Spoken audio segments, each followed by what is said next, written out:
மழையிலும் வேர்க்கிறேன்.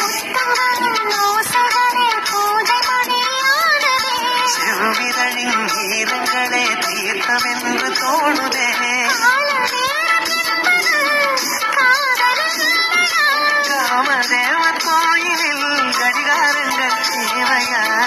சேலையில வீடு கட்டவா சேர்ந்து வசிக்க?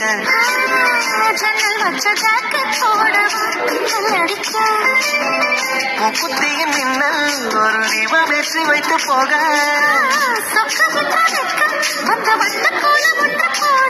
என்னை நானும் இடம் அள்ளி கொடுக்க. சேலையில வீடு கட்டவா சேர்ந்து வசிக்க? ஜன்னல் வச்ச ஜாக்கெட் போடவா கண்கள் அடிக்க?